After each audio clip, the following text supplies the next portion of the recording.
Alors, c'est bien. Alors, ce que j'aimerais que vous fassiez, les jeunes, j'aimerais que vous utilisiez les mains tout de suite.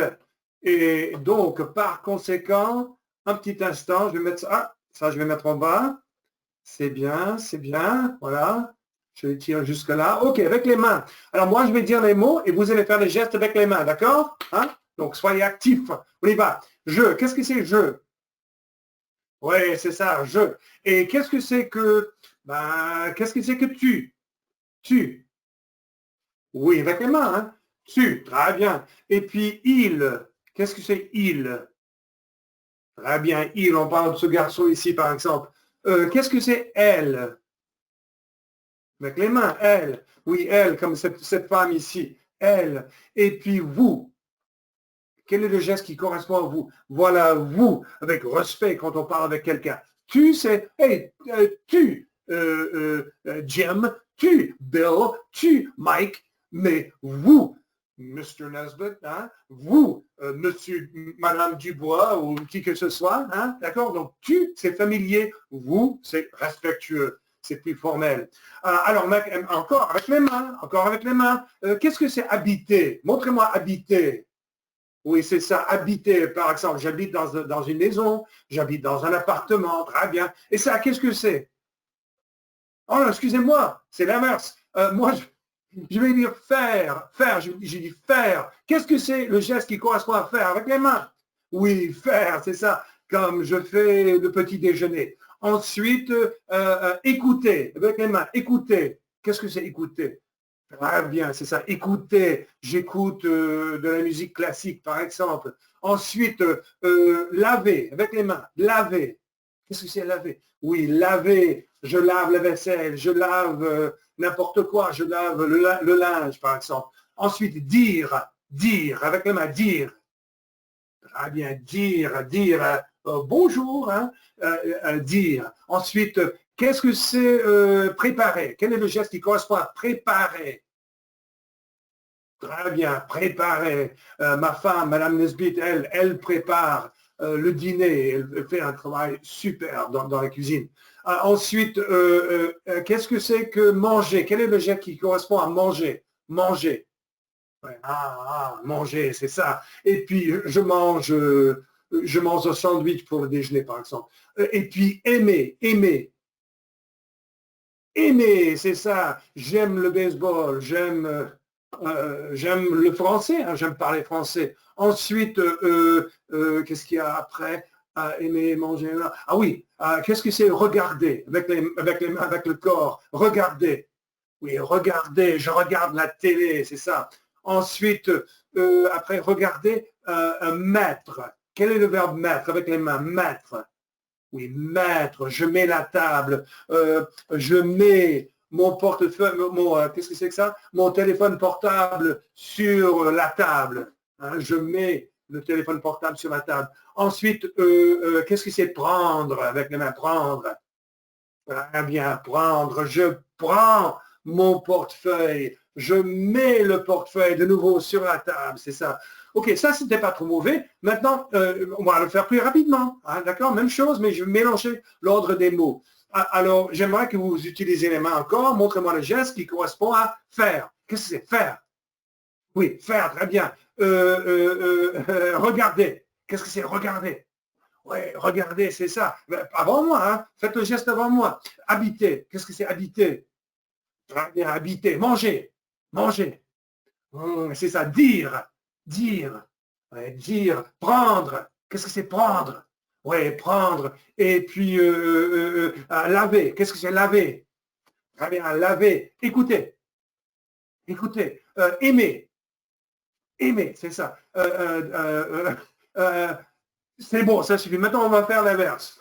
Cette fois-ci, moi, je vais faire les gestes et vous allez dire les mots. D'accord? Entendu? Donc, on va en ordre inverse de l'ordre des verbes habituels, l'ordre habituel des verbes.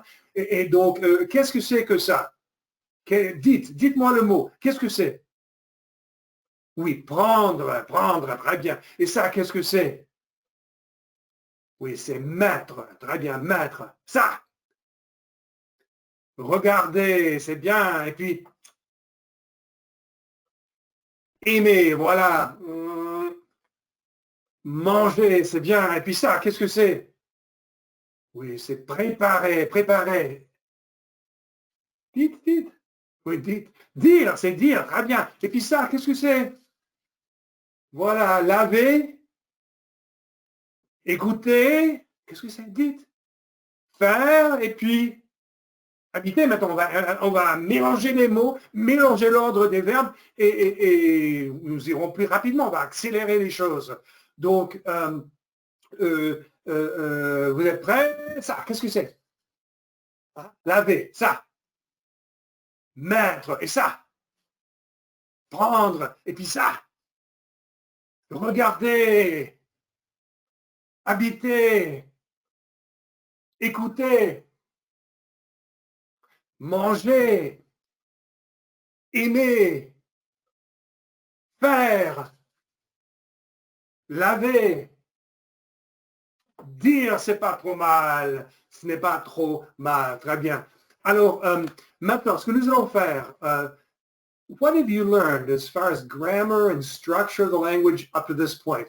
This is what you should know. Of course, those words we just went through, and hopefully you were able to keep up with the pace I was working at the very end there as you produced the words for me. Because that's the first, those are the first 11 verbs, and you're going to be learning 60 of them in this first unit. So it's really important that you can come up with them instantaneously. People don't want to have to wait around for you to think of a word when you're speaking French. And so it's got to be automatic. However, as far as structure is concerned, this is all you should know at this point. You ready?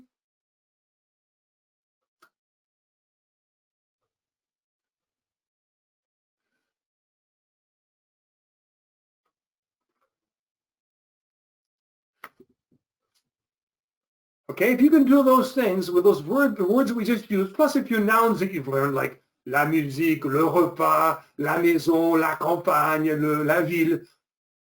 In addition to those nouns you've learned right there, if you can do the things I just showed you with my hands, you're in good shape. Huh? That's a little bit, but actually that's all you're learning in the first year.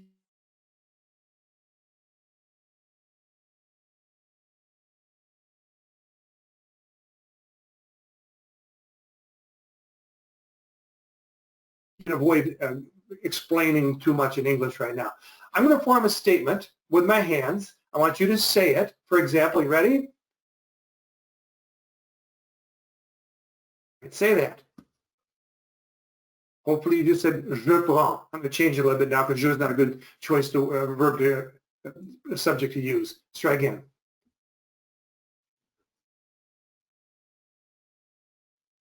Okay, hopefully you just said, you recognize that this is tu and this is préparé, and you remembered the with je or tu or il or elle, you do this.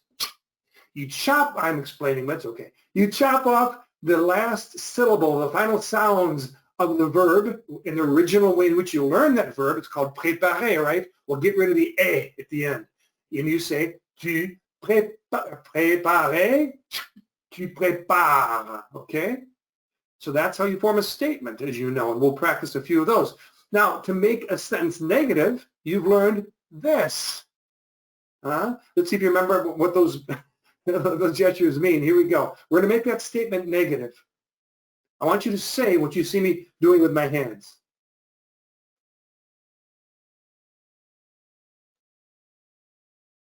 Okay, if you just said, tu ne prépares pas, I'm delighted. If you didn't, here's the deal.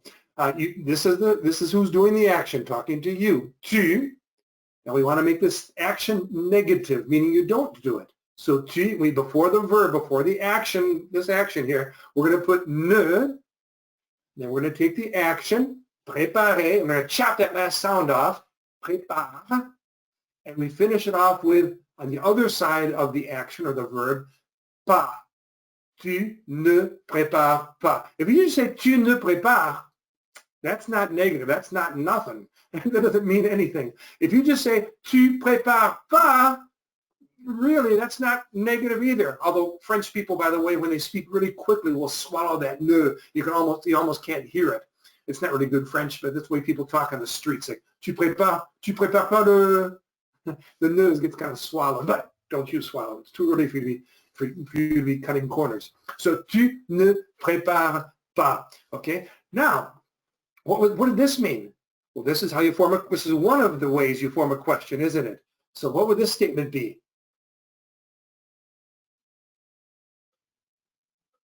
I say statement, it's a question, isn't it?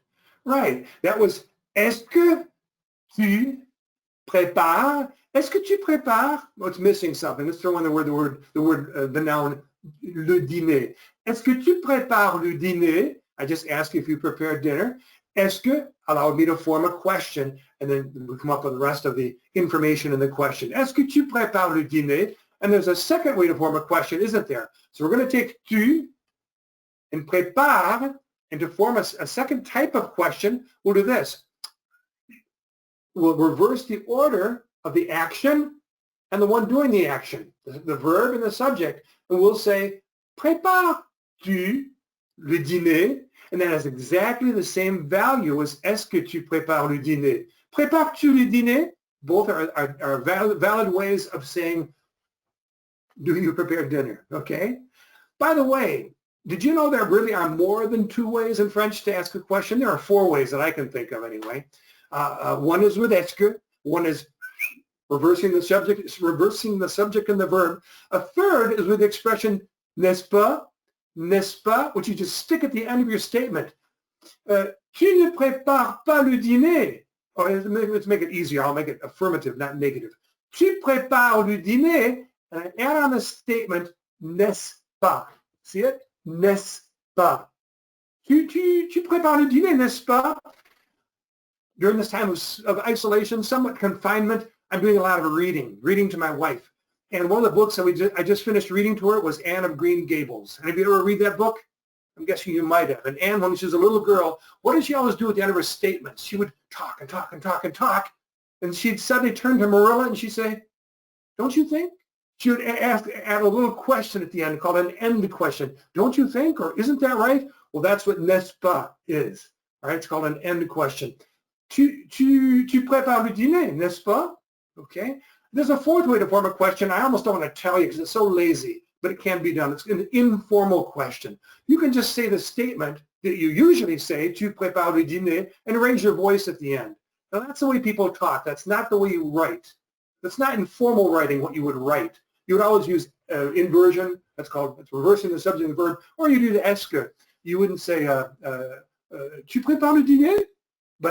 You wouldn't write that. But on the street, you could certainly talk like that. Okay, so there really are four ways, but I want you to major in the first two, which are the formal ways, est-ce que and reversing the subject and the verb. So I'll do two or three examples, and we're going to move on here. I'm going to form a sentence for you. I'm going to form with my hands, and you're going to say it. And then I'll do this. I won't do both of them. I'll do both. Why not? I guess I got time. I'll do both of these two gestures here. That means you're supposed to make that sentence negative. And then I'll do this afterwards. So you'll take that original sentence and make it a question.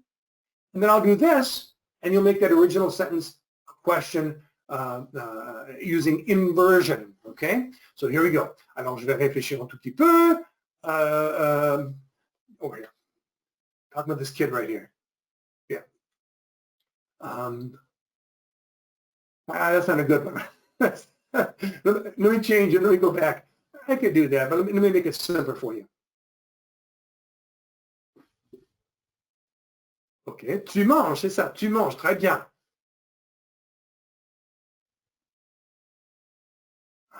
Tu ne manges pas. Tu ne manges pas. OK. Let's go back to tu manges. Now,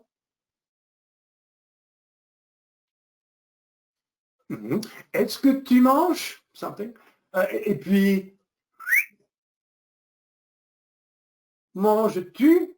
Voilà, c'est ça. That wasn't a complete statement. I should have added a noun at the end, like something you eat. But let me try again here. Something a little more intelligent. Encore avec tu. Et donc,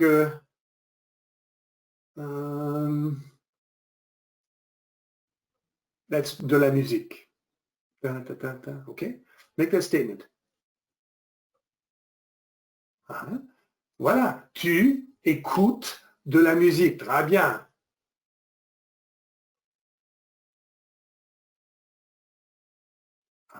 tu ne écoutes pas de musique, de la musique. En fait, ne écoute pas, ne écoute, ne écoute, ne écoute, ne écoute. Oui, voilà, tu n'écoutes pas de musique. Très bien. Ensuite,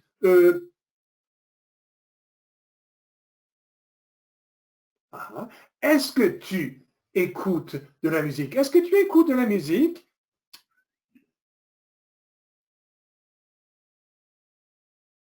Écoutes-tu de la musique? Okay, one more sentence here. It's going to be a little tougher, and I'll explain why.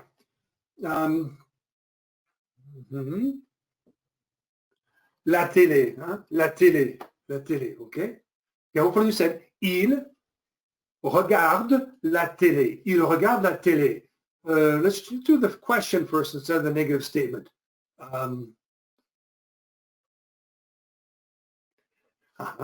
Est-ce que il regarde la télé? Est-ce qu'il regarde la télé? Now, that was not correct. It was close to correct. What should I change what I just said there?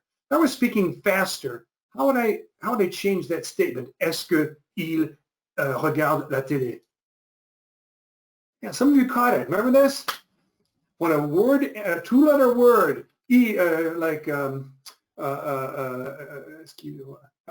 que, or ce, or te, or je, or me, or de, or ne, is followed by a vowel sound like e and écoute. Right.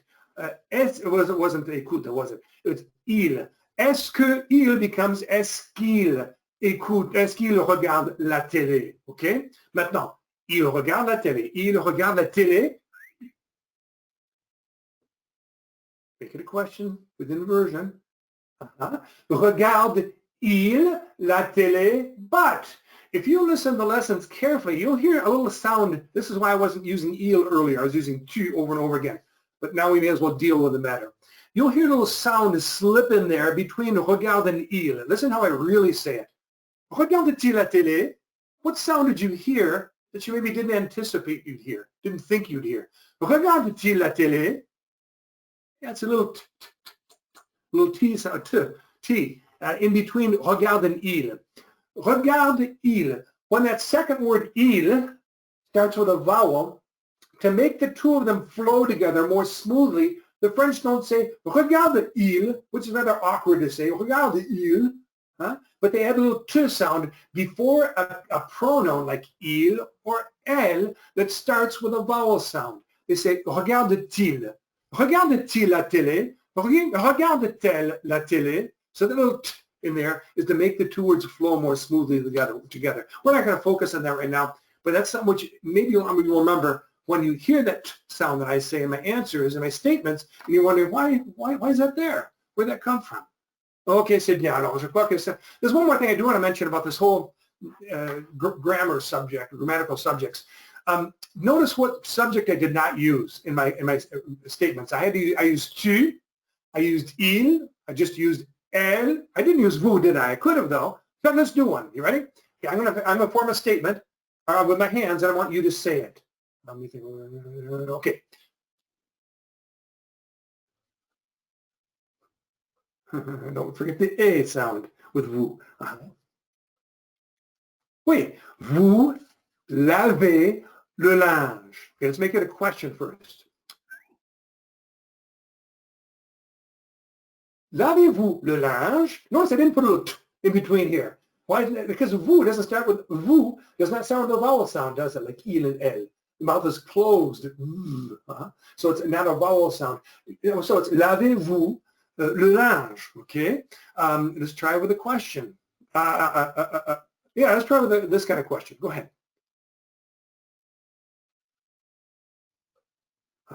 Est-ce que vous lavez le linge? Let's make it negative.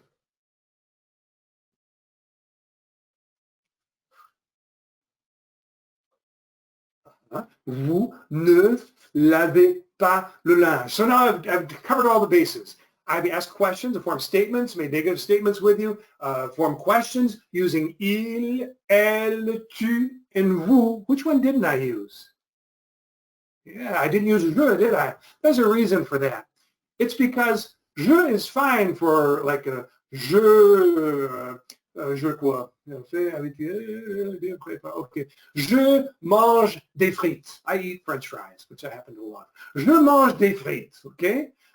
Make it a negative statement. I would never. It's never going to be true for me, but I'll say it anyway. Je ne mange pas de frites. Je ne mange pas de frites. I don't eat any French fries, which is crazy. How would you live like that? By the way, when I say French fries, I'm not talking about American French fries. French fries, which the French say come from Belgium, not from France, but they are the best. You go to, just like we have, how would I explain this? You have a camper. If you have a camper, imagine cutting a hole in the side of your camper, raising up an awning there, and having the inside as like a little store. And from inside that store, you sell French fries to people who line up to order from you. That's how you do it in France. Men and women who work during the day, they go out at noon during the lunch hour. They go to a baraque à frites. A baraque à frites is a camper which has been transformed into a little store from which you sell French fries. And the French fries are thick. They're thick. They're long, and the best grease to use is, I'm sorry to tell you, for those of you who love horses, but it's horse grease, chevaline, to make French fries, and they're the greatest. So I've lost track entirely of what I was doing. Oh yes, I was having you form questions, okay? So let's say, do I eat French fries? Des frites. Est-ce que je mange des frites? Now let's do this. Je mange des frites. This is why I didn't use je. You can't use inversion with je. It's essentially never is said. You don't reverse the subject and the verb when je is a subject. It sounds very, very awkward to the French ear. There's one statement you hear, which is may I, and that's puis-je, where you reverse the subject and the verb. But otherwise, you never have je inverted. That's why I didn't use it. Okay, on y va. On y va. We're going to change the order of activities. Instead of putting the test at the end of the class, we're going to put the test at the beginning of the class. And you see, I'm wearing my test answer sheet, am I not? More time with you, talking about why these are correct or incorrect on the test that you are about to take, a multiple choice test. I found in lesson 1.16, but you won't find it exactly like this because it's a hidden test. It's a secure test. You've seen the items from the test so far if you've studied lesson 1.16, but you haven't actually seen them in this order. So I will read the answers to you at the end. You won't be able to find the answers on the website. Here we go. Oh, I need to share my screen. Si moi je ne partage pas mon écran, vous serez totalement perdu. Alors, voilà. Est-ce que vous voyez mon écran? Oui? Je pense que oui. J'espère que oui. David, tu vois mon écran? C'est bien. OK. Alors, numéro 1. Voici numéro 1. So look at the statement. Look at the images. Think how you make this statement. And then listen to the four possibilities. Hein? Donc, numéro 1. Tu aimais la musique rock? Ça, c'était A. B. Aimais-tu la musique rock? C. Est-ce que tu aimes la musique rock? D. Est-ce que tu aimes la musique rock? Numéro 2. Alors, regardez la phrase. Hein? Pensez à comment vous le diriez. So look at the sentence statement. Think how you'd say it. And here we go. A. Vous aimez les bonbons. B. Vous aimez la bonbon. C. Vous aimez les bonbons. D. Vous aimez le bonbon. Oh, c'est dur. Hein? Numéro 3. Okay, regardez la phrase. Pensez un peu. Et puis on y va. A. Vous ne pas regardez la film. Oh là là. I'll say it again. I messed that up. Vous ne... Oh là là, encore une fois. Vous ne pas regardez la film. You don't know how hard it is to say things incorrectly. So by the way, that kind of tipped you off for that first answer not being correct. B. Vous ne regardez pas le film. C. Vous regardez le film. D. Vous ne regardez le film pas. Numéro 4. Numéro 4, regardez bien. Regardez-moi bien dans les yeux. Et A, je fais le lit. Oh, non, non, non, non, non, non, non, c'était pas correct. Encore une fois, je me suis gouré. OK, I'm going to try that again. I didn't say it right. I said it right, and I was supposed to not say it right. All right. A, je fais la lit. B, je fais le lit.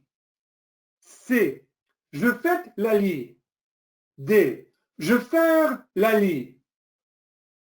Numéro 5, regardez la phrase, pensez à comment vous le diriez, et on y va. OK. A. Est-ce qu'il prend le bus? B. Est-ce qu'il prend le bus? C. Prend-il les bus? Encore. Prend-il les bus? D. Prend-il le bus? Numéro 6. Okay, regardez la phrase, réfléchissez un peu. A. Elle écoute la radio. B.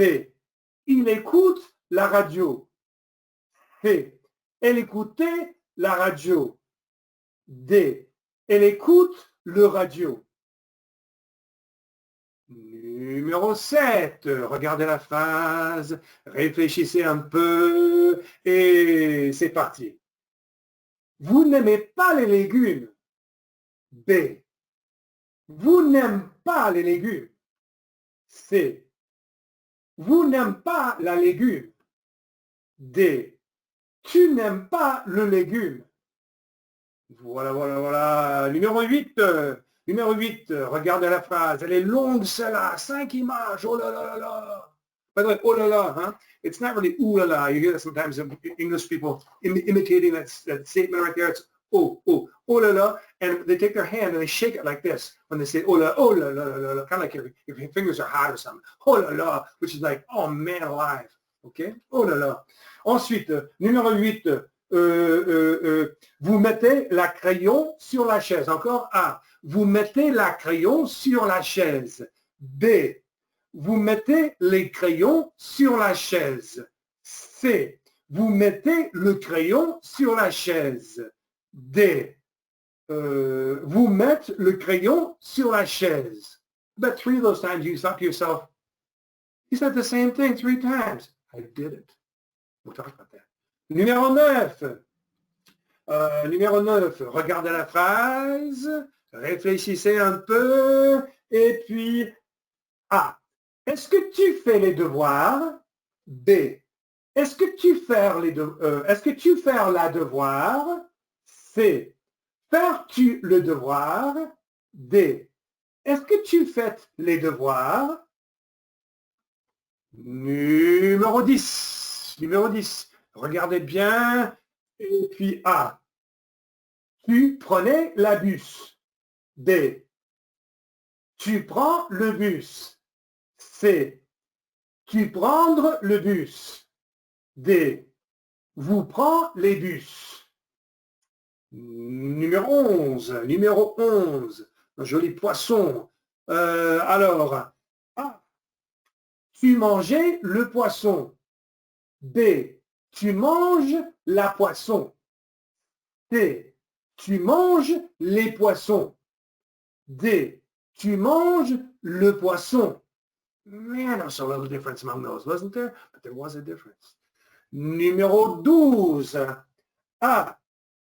Vous mangez la sandwich. B. Vous mangez le sandwich. C. Tu manges la sandwich. D. Vous mangez la sandwich. Alors, qu'est-ce que vous avez fait? Déjà, je vais voir si j'ai encore assez de temps pour continuer à ce rythme-là. Ah oui, il faut que je me dépêche un peu. OK. Donc, les jeunes, écoutez bien, écoutez bien. Here are the answers. 1, C. You won't find these on the website, okay? So make sure you correct your answers now. 1, C. 2, C. 3, B. 4, B. 5, D. 6, A. 7, A. 8, C. 9, A. 10, B, 11, D, and 12, B. I'll say I'm going real fast, but I'll just say the answer is not the numbers, okay? So the first three are C, C, B, and then B, D, A, and then A, C, A, and B, D, B. Okay, I can't unfortunately spend as much time as I wanted to. I even wore my test answer shirt to spend more time talking about the answers. There's one major issue we got to deal with in this test here, and it's something called gender and number, but I don't want to use those terms. I'll just basically try and get the, I'll tell you a story. I'll tell you a story to get the idea across. Once I was in an apartment building with a buddy of mine, and we were riding up to the third or fourth floor on the elevator. And by the way, third or fourth floor, the fourth floor in France. What floor is the fourth floor? It's like asking who's buried in Grant's tomb. What do you mean by that? Well, in France, the fourth floor is the fifth floor. Or no, it isn't. The fourth floor is the third floor. That's because the ground floor is called the ground floor. It's called le rez-de-chaussée, le rez-de-chaussée. And so the second floor is really the first floor. It's called the first floor in France. The third floor is called the second floor, and the fourth floor is called the third floor. Okay, so the first floor is called le rez-de-chaussée, but that's, again, I'm telling stories and I'm losing time here. So I'm riding up in the elevator with a friend of mine, and we were in our 20s at that point, and there was two little boys, maybe 7, 8 years old, riding up in the elevator with us. And I don't know why I was talking about the word service, but let's just say I was saying, I don't like the service here. And I turned to my friend and said, oh, je n'aime pas la service ici. Je n'aime pas la service. And the two little boys looked at each other and kind of snickered. And I realized I'd made a gross error, which a 7-year-old in France would make. In France, in French, every noun, everything is preceded by, when you learn it, the word the. You can't just say, for example, let me grab something here, cell phone. You have to say in a sentence in France, the cell phone, a cell phone, some cell phones, many cell phones, this cell phone, that's, you can't just say cell phone, okay? You've got to precede the noun, the thing, by a word that qualifies it in some way. Well, usually, when you're not trying to say this or that or these or those or some, you're just trying to say cell phone. You're going to put the word the, called the definite article, the word the before it. In English, we wouldn't say the, but in French, it's got to be there, right? So, for example, bon. I can't think of a good example. I'm losing time. So let me just explain this to you. The word the in French, and this is horrible. This is done to frustrate American students. The word the in French is said 4 different ways. There are 4 different ways to say the word the. Isn't that unfair? You've got le or la or which is L apostrophe, or les. Those 4 different ways. Let me try and explain to you. In the case of my story, I said la service. Made sense to me. Usually words that end happen to be feminine, but and you don't say la service in French for service. You say le service. It's not a feminine word, feminine. It's a masculine word, the word service. It's le service. And a 7-year-old, an 8-year-old in France, having grown up and heard the language spoken all the time, would never make that mistake. So let me just give you an example from the test here. Number 9, if I remember correctly, was a very tough, number 8. Number 8 was a tough one. I said, for A, I said, vous mettez la crayon sur la chaise. For B, I said, vous mettez les crayons sur la chaise. For C, I said, vous mettez le crayon sur la chaise. All of us different. Each of those sentences was that word le, la, le. You have to know if a word in French is preceded by a noun, I should say, a thing, a person, place, or thing, is preceded by le or la, or if it starts with a vowel sound by e. Okay, let me give you some examples here. Téléphone portable. Is it le téléphone portable when you're talking about a cell phone? Is it la téléphone portable? Is it le téléphone portable? It's le. You can't tell by looking at it. You can't look in it's not written anywhere on there. You just have to memorize from experience. And in the case of the Ulat, repeat and repeat and repeat and repeat until it becomes second nature to you. It's le téléphone portable. It's le billet. It's le feutre, but it's la tasse. It's la tomate. Elle est belle cette tomate, hein, de mon potager. It's la photo. It's la clé. La clé. So you say le téléphone portable, and le precedes a masculine noun, and la is a feminine, precedes a feminine noun, so it's la clé.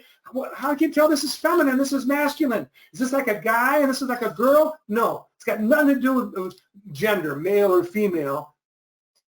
It's just the way things are. We'll put it that way.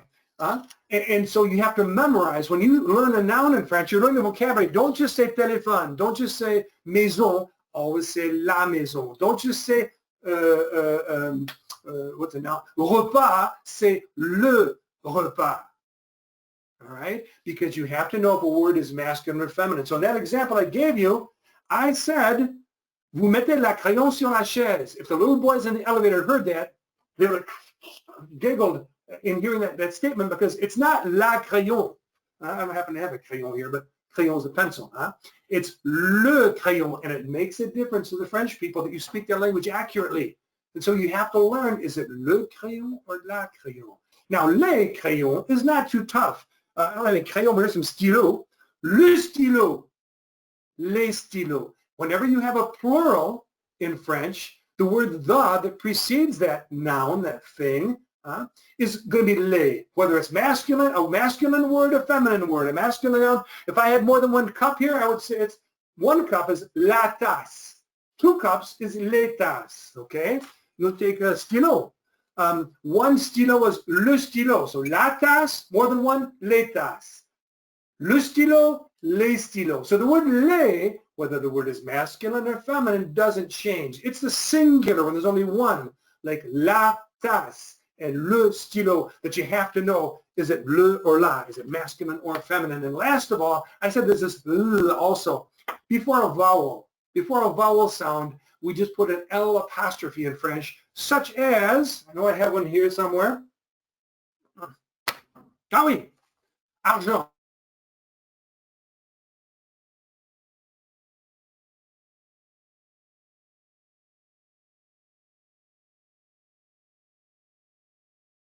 Of money or some money. I have to say the word the. I can't say it's a masculine word. I happen to have it in my head. I've memorized that through experience. It's le argent. But you can't say le argent, right? Just like you can't say ne écoute. You say n'écoute, le argent becomes l'argent. Oh là là là là.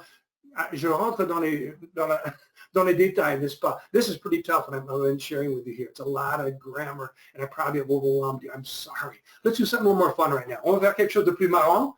Je vais vous montrer donc une vidéo, d'accord? I'm going to share with you a video of an interview that I did this week with a French-speaking woman. As you will probably pick up, she, at least I think I'll mention it. We'll see if I have enough time. She grew up in Quebec. Quebec is a province in Canada, which is French-speaking. And there's a lot of history to that. This is where I live right now. I live in Michigan. This was once, just like Quebec, once part of what was called La Nouvelle France, New France, going back 300-400 years. For example, the Detroit Free Press is a big newspaper in our state here. Well, in 1809, I've seen a page from the Detroit Free Press, and it was written all in French, because there were so many French-speaking people still in Michigan, even though it was part of the United States, especially south of Detroit, that they had one page all in French in that particular edition. All right. So in any case, let me go to the interview. Let's see how much you can understand of it. I won't interrupt it. I'll just let it run. On y va. Attendez. Je vais chercher. C'est là. Et c'est parti. Bonjour, madame. Bonjour, monsieur. Madame, comment vous appelez-vous? Je m'appelle Meg. Meg, d'accord. Enchanté, madame. Merci. Et je m'appelle Steve. Et comment allez-vous, madame? Assez bien, je suis un peu fatiguée. Oui, fatiguée? Bon, c'est dommage. Et pourquoi? Vous n'avez pas dormi? Le bébé s'est réveillé dans la nuit. Ah, ça explique tout. Désolé. Alors, j'ai quelques questions à vous poser, madame. Est-ce que vous habitez aux États-Unis? Oui, j'habite en Caroline du Nord. En Caroline du Nord, d'accord. Et est-ce que vous habitez à la campagne ou en ville? J'habite dans une petite ville. Dans une petite ville, d'accord. Et bon, pendant la journée, peut-être que moi je connais déjà la réponse, mais avec un petit bébé, mais qu'est-ce que vous faites pendant la journée, madame? Je prends soin de mes 3 enfants et aussi nous faisons l'école à la maison. D'accord, donc dans un sens, vous êtes à la fois maman et institutrice. Exactement. Très bien. Et donc chez vous, est-ce que c'est vous qui préparez les repas, le petit déjeuner, le dîner pour toute la famille? Oui, c'est toujours moi. D'accord. Et est-ce que vous aimez faire la cuisine, madame? Oui, j'aime beaucoup cuisiner. D'accord. Et quel est votre... Bon, disons, quel est l'un de vos plats préférés à préparer? Qu'est-ce que vous aimez préparer? Je dirais que c'est vraiment de préparer des tartes, surtout des tartes aux fruits comme la tarte aux pommes ou la tarte aux myrtilles. Ok, donc ça c'est une tarte, hein. Ça c'est une tarte, et là ce sont des myrtilles, ce sont des baies qui poussent sur un buisson comme celui-là, hein. Donc des myrtilles, une tarte aux myrtilles. Allez, on va continuer.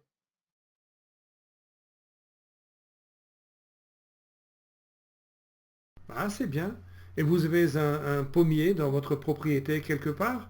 Non, il faut que je les achète au marché. D'accord. Et au niveau de votre plat préféré à manger, qu'est-ce que vous aimez manger? J'aime beaucoup le spaghetti, mais les desserts au chocolat. Ah oui, ça je comprends très bien. Voilà, voilà. Ça, ce sont les desserts. Ce sont des desserts qu'on peut... Oh, Bon, c'est vous qui... Attendez. Hein, où est-ce que j'en étais? Ah oui. Ah oui, mince, j'ai perdu la page. Bon, c'est pas grave. Elle aime le chocolat. Vous avez compris. Elle aime le chocolat. Préparer les repas. Est-ce que c'est aussi vous qui lavez la vaisselle? Est-ce que vous lavez la vaisselle? Pardon? Oui, je lave la vaisselle, mais mes enfants m'aident à vider le lave-vaisselle, la machine. D'accord.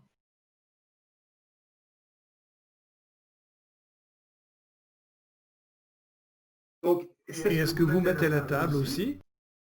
Les enfants. Les enfants mettent la table.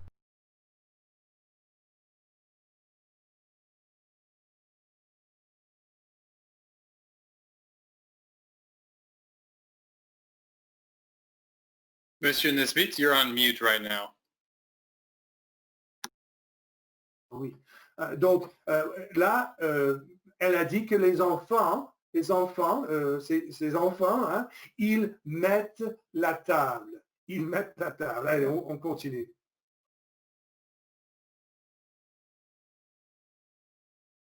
Bon, est-ce que vous regardez la télé? Oui, de temps en temps. D'accord, donc pas beaucoup, mais parfois, c'est ça? Oui, quelques fois par semaine. D'accord, entendu. Alors, qu'est-ce que vous aimez regarder à la télé? Mon préféré, c'est des émissions de policiers, Colombo ou des choses comme ça.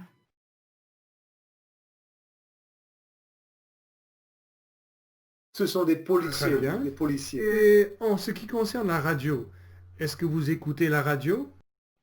Oui, surtout dans la voiture. D'accord. Et qu'est-ce que vous aimez écouter à la radio? J'aime beaucoup la musique classique et nous avons aussi une émission chrétienne que j'aime écouter. Bien. Vous n'écoutez pas le sport? Non, mais mon mari est un grand fan du hockey. Donc, on regarde souvent les matchs de hockey pour l'équipe Oilers de la ville de Edmonton. Et pourquoi Edmonton? C'est une longue histoire. Mais Vous êtes né là-bas? on a vécu là-bas pendant plusieurs années. Le père de mon mari, il vient d'Alberta. Ah, Et donc, d'accord. mon mari est un fan des Oilers depuis son enfance. D'accord. Et puis, bon, vous avez dit que vous achetez des pommes au Monsieur Nesbitt, il y a un supermarché. echo. Qu'est-ce qu'il y a? Quand vous allez au supermarché, est-ce que vous prenez le train? Non. Ça m'étonnerait. Bon, en France, ça pourrait se faire. Est-ce que vous prenez le bus? Non plus. Non plus. Alors, qu'est-ce que vous faites pour aller au supermarché? Est-ce que vous marchez? Non, je conduis la voiture. D'accord, vous prenez la voiture.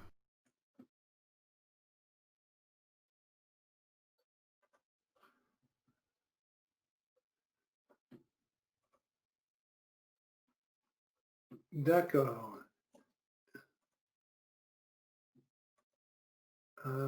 C'est bon. J'espère que vous me voyez encore. Et David, il me voit? Oui, ça marche. Ok, d'accord. Bon, malheureusement, il n'y a plus de temps. Il n'y a pas beaucoup de temps pour le restant de cette interview. What I'd like to just encourage you to do is go back onto the Facebook page of the website, of the Ulat website, or go back when you maybe see the recording of this particular class and see how much of that conversation you can pick up on. We'll cut it short because of time, but there should be words in there like écouter, laver that you heard used on numerous occasions. You can see the rest. Go to the Facebook page of the Ulat and you can see the whole interview. She'll switch into English after a while and talk about how it is that she learned to speak French so beautifully. Quelques questions. Je vais poser peut-être 2-3 questions. Donc, comment s'appelle-t-elle? Comment s'appelle la femme? Comment est-ce qu'elle s'appelle? Je m'appelle Steve. Tu t'appelles Mike, Larry, Charles, Carl, Art. Hein? Elle, comment est-ce qu'elle s'appelle? Elle s'appelle Meg. Et est-ce que Meg habite aux États-Unis, oui ou non? Oui, elle habite aux États-Unis. Elle habite en Caroline du Nord. Et est-ce qu'elle habite à la campagne ou en ville?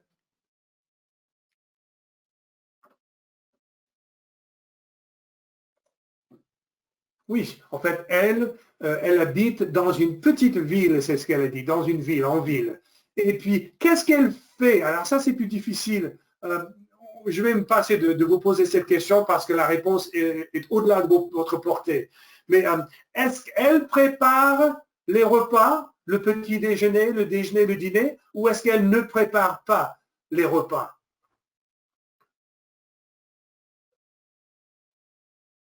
Oui, elle prépare les repas. Les enfants, hein, ils aident maman, ils prennent les assiettes qui sont dans le lave-vaisselle et ils mettent la table, mais ils ne préparent pas le repas, etc., les repas. Attendez, encore quelques questions. Qu'est-ce qu'elle aime? Qu'est-ce qu'elle aime préparer? Qu'est-ce qu'elle aime préparer?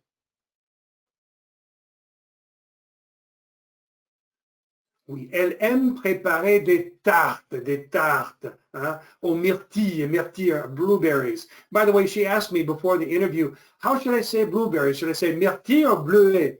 Because in Quebec, apparently, they say bleuets for blueberries, and in France, it's myrtille. And so you see there the difference in vocabulary. It's the same language. She functioned extremely well when she went to France, although she grew up in Quebec. The language is very similar. Her accent is great for France as well. But some vocabulary differences will exist. Est-ce qu'elle regarde la télé? Oui ou non? Regarde-t-elle la télé? Oui, de temps en temps, elle a dit. Elle regarde un peu la télé. Elle regarde des émissions policières, etc. OK. Bon, il me reste pas beaucoup de temps, mais on va voir si c'est possible. Moi, je vais partager mon écran avec vous. Nous allons voir. Attendez. Où est-ce que ça se trouve? Ici.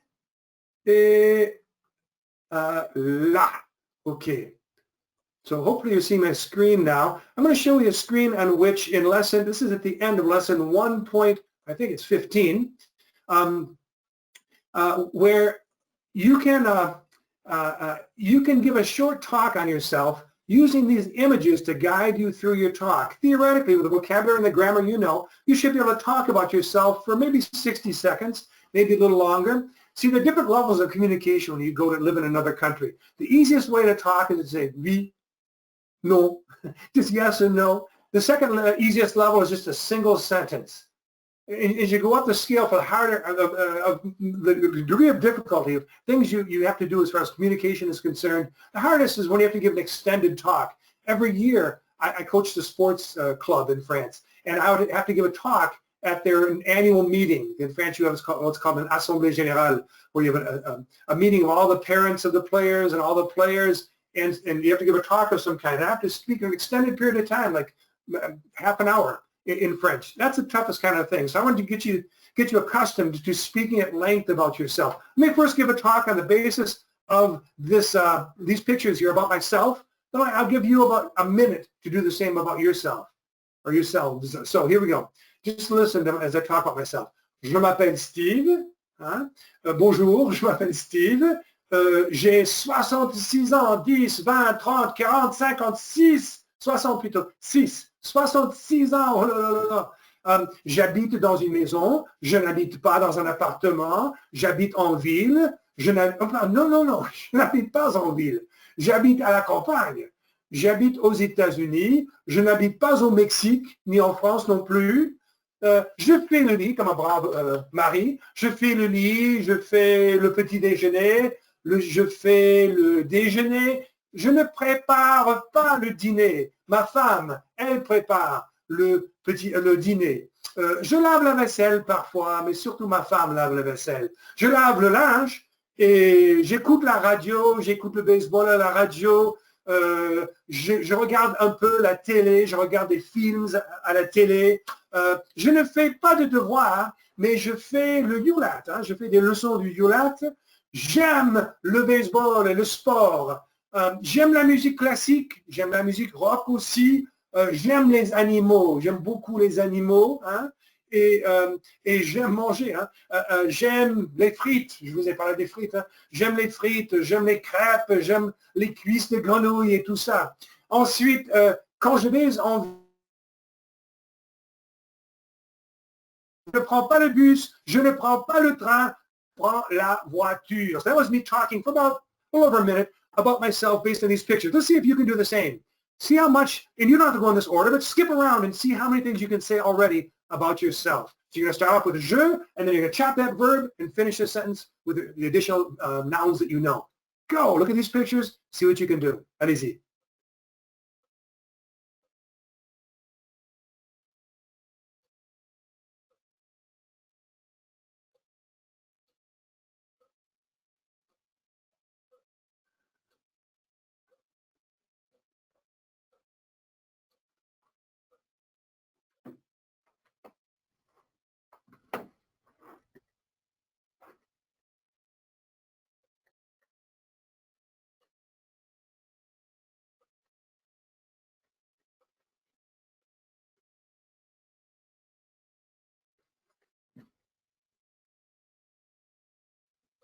Encore 20 secondes, hein? 20 more seconds.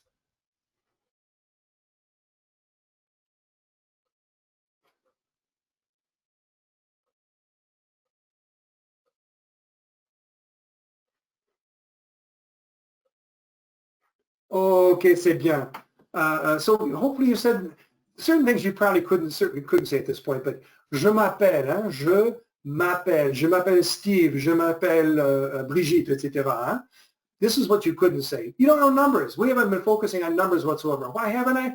It's because numbers essentially, the lessons are there on the ULAT. Numbers are something which you simply have to memorize. There's no real teaching involved too much with numbers. There's not much interaction is necessary. You just got to memorize numbers. So j'ai 66 ans, but that's worth mentioning. In French, you don't say I am 66 years old.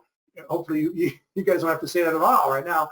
But you would say I have 66 years is the way you say that in French. J'ai is I have. J'ai 66 ans. Your years. J'ai 66 ans. You would say j'ai 10 ans. J'ai 7 ans. J'ai 8 ans. etc. Okay, etc. Then this would be j'habite, wouldn't it? And this would be je fais. And here you have je lave. And here would be down this level, j'écoute, et je regarde, et j'aime, and je prépare, and je prends. Okay, so see if you can try to give a talk about yourself maybe on another occasion as well. I want to say one more thing before we close today. This week I had two fascinating interviews, very interesting interviews with Meg, by the way, whom you just saw, and also with Michel. Michel is Michelle in Spanish. One of them talked about how using, previously when she wanted to use French in the home, she wouldn't get much response, or the kids wouldn't want her to speak to them in French. They would say, talk to me in English. But now, since they're starting to study with the Ulat, they're responding a little bit, or they're being more open to French. That's a beautiful thing to see happening. And with Michelle, it's also a very beautiful thing. It's a little different. She said her kids are learning Spanish. She grew up in a Peruvian and a Cuban household, and she spoke Spanish before she could speak English. When I asked her, are you passing it on to the next generation? She said, yes, in fact, you're helping me pass it on to the next generation. And she said, my kids are secretly studying the Ulat because they want to surprise their grandparents, because their grandparents speak Spanish and the kids didn't speak Spanish. And now, hopefully, when they see them next, they'll be able to communicate with them to some extent in Spanish. Well, those are great stories. And if any of you have stories of that nature, which talk about your motivation for learning another language, or your motivation for your children learning another language, or why you're using the Ulat. My son is hoping to put together a video which will be a compilation of those different stories and motivations to motivate people, of course, to use the Ulat, but also just to learn languages in general. And so if you are interested in having a very brief video interview in which you share those things about why you're studying another language, why you want your children to learn another language, or why you're using the Ulat specifically, and you're willing to be interviewed by my son on that topic. By the way, my son is this guy right here. He's a little older now, doesn't play with frogs anymore. Let me know. Send me an email, and I'll arrange for you to talk with him, and he'd love to go to interview you. OK. On se verra bientôt. Au revoir, à la semaine prochaine.